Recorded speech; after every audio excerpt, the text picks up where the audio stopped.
Hi everyone, I start with 5 divided by 4, so that is 5 over 4, and you're probably thinking, why did I start with 5 divided by 4? I'll tell you later.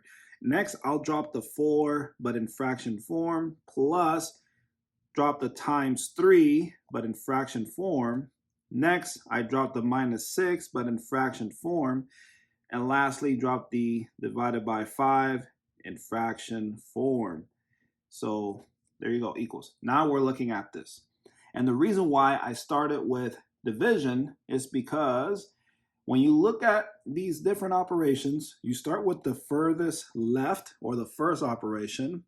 I see addition, and then you work towards the right. So then I look at the next operation. Oh, I see division.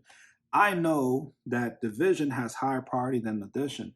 And look in PAMDAS. PAMDAS, you can see M for multiplication and D for division. Those two operations are both within its own level, and addition is in the lowest level, and MD is above the lowest level. So that's why. And I look at the next one too, because what if this was a parentheses, 3 minus 6 inside parentheses? 3 minus 6 will go first because parentheses is in the highest level. So always look towards the right just to be sure. I know that multiplication and division are both within its own level, but it's just which of those two you hit first in the math problem as you work towards the right. And in this case, I hit division first. So I start with 5 divided by 4. I drop every other number in fraction form. And let's turn this 6 divided by 6 over 1 divided by 5 over 1 into just 1, just to shorten the problem. So we can say 6, or I can just write 6 over 5 equals. There we go. Now it looks better. Now you tell me, do I start with multiplication, or do I start with addition, or do I start with this subtraction? If you picked multiplication, you are correct, because multiplication has higher priority than addition. Remember, you look at the first operation and then work towards the right. I see multiplication. I know multiplication has higher priority than addition, and then I look to the right again. I just see subtraction, and I know subtraction and addition are both within its own level, and it's in the lowest level in PAMDAS. So I start with multiplication. 5 times 3 is 15 over 4 times 1 is 4. Next, I'll erase the middle to write in 15 over 4. Again, you look at the first operation, addition, and work towards the right. I see subtraction, and both of those two operations are both within its own level in the lowest level of PAMDAS.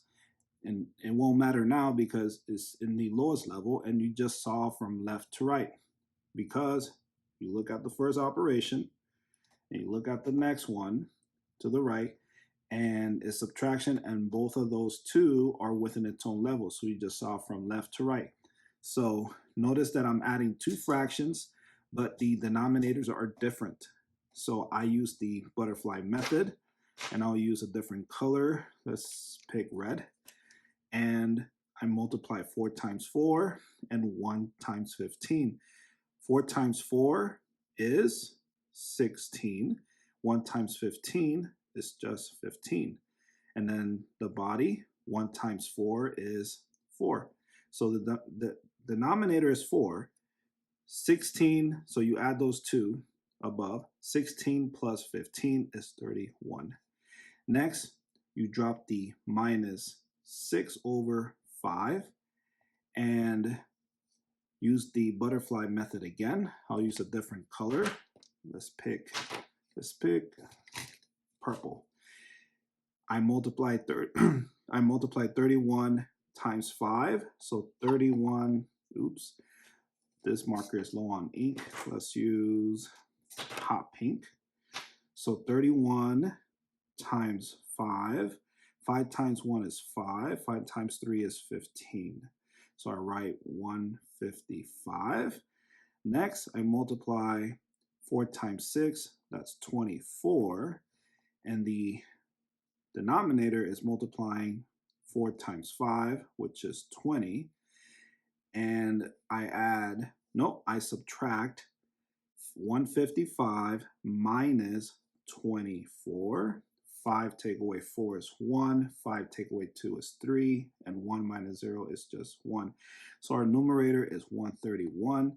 And this is your answer. Let's get a decimal and a mixed number answer using long division. And I'll write the first answer to the side of the board for space. So I'll write it here. 1, 1, 3, 1 over 20. And I'll erase all this. And you can't break that down further, just to let you know. Here's the long division symbol. The 131 goes inside. That is the dividend, 131. And the 20, that's the divisor, goes outside. Now, how many times can 20 fit into 131?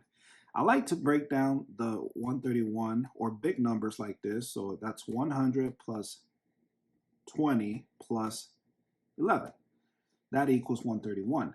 So you can fit 20 into 100 5 times. You can fit 20 into 20 1 time, and you cannot fit 20 into 11. So this is your remainder, by the way. And you can only fit 20 into 131 6 times. 1 plus 5 plus 1 is 6. And then just add these two. 100 plus 100 plus 20 is 120. That's 20 times 6. So that's, you write 120, and then you subtract 131 minus 120 is your remainder, which is 11. You can check that. 1 minus 0 is 1. 3 minus 2 is 1. And 1 minus 1 is 0. So can you fit 20 into 11? No, you cannot. So the 11 needs to borrow a 0. So I like to add a decimal after the 131 or in the dividend. Don't forget the decimal after the whole number, because now you have a decimal. And write a 0 here, drop it, give it to the 11. Now the 11 becomes 110. And I'll break that 110 into a smaller, or into pieces. So 100 plus 11 equals 110. Oops, that's wrong. There we go. 100 plus 10 is 110. You can fit 20 into 100. How many times? 5. Good job. Can you fit 20 into 10? You cannot. So you write 5 up there, and your remainder is 10. But 20 times 5 is 100, which is just that, right? And you write 100, and then you subtract. 110 minus 100 is 10, and you cannot fit 20 into 10, so the 10 needs to borrow a 0 and becomes 100. You can fit 20 into 100 5 times. And by the way, this was the remainder, just to let you know. And then 5 times 20 is 100, and 100 minus 100 is 0. So your decimal answer is 6.55, and your mixed number answer is, I'll use a different color. The 6 is the whole number. The remainder 11 goes above the fraction bar, and the 20 goes below the fraction bar. And there you go. If you have not subscribed to the channel, please subscribe to the channel to support. And if you're already subscribed, thank you so much. You get yourself a happy face for doing a good job. And hit that like button if you got the correct answer. And put your answers in the comment section down below. And I appreciate you clicking this video and watching it. And I'll see you in the next video. And please subscribe.